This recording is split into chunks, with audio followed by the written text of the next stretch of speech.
Index world wide shoot up करने के लिए रेडी है। सिर्फ यूएसए की वॉलेटिलिटी इंडेक्स नहीं, लास्ट वीक हमारी बात हुई थी इस पे, अब इंडियन विक्स भी ऊपर शूट अप करने के लिए तैयार है।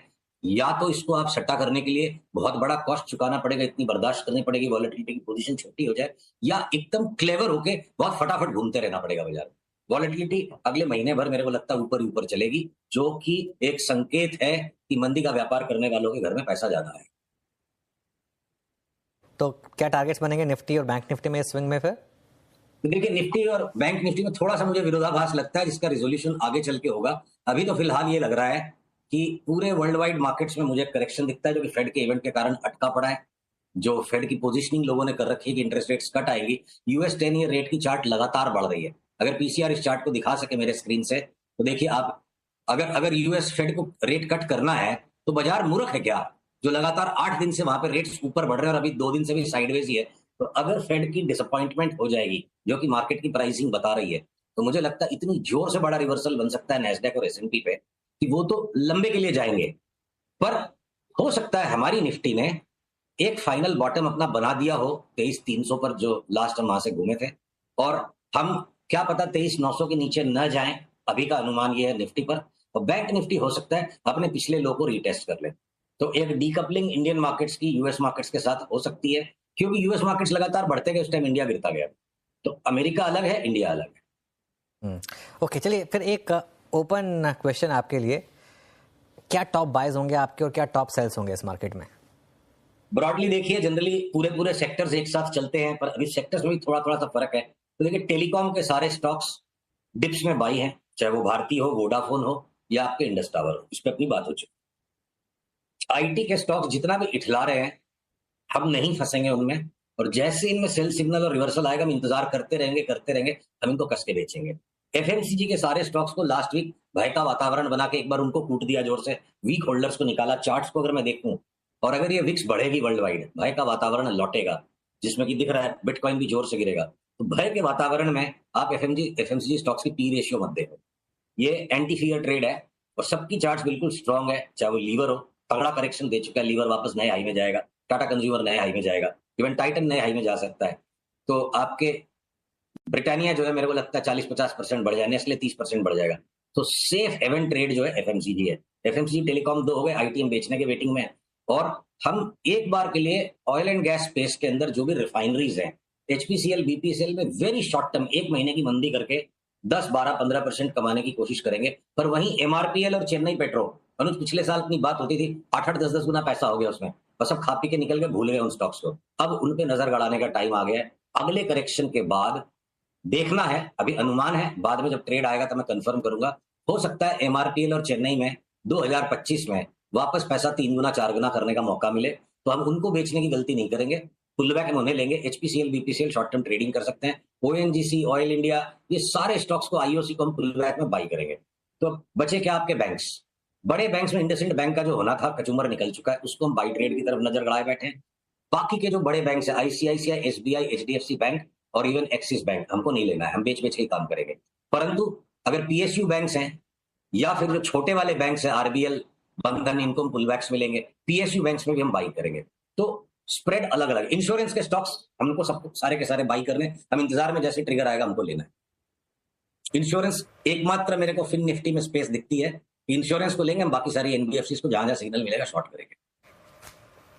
ओके, अच्छा सुशील जी, ये जितने भी क्यूएसआर सेगमेंट के अगर आप देखें स्टॉक्स हैं, लाइक जुबिलेंट, जिस पे मेरी आपसे पहले भी बात हुई थी, अच्छा मूव दे रहा है। जोमेटो को देखिए, आपके कॉमर्स में, फूड डिलीवरीज में, स्विगी को, और इनफैक्ट मैं अभी अपने डिस्कशन को इन 3-4 स्टॉक्स तक सीमित रखूंगा। क्या चेस कर रहे हैं आप, और स्पेशली जुबिलेंट पे आपका टेक क्या है, जो कि आपने मुझसे पहले भी शेयर किया था?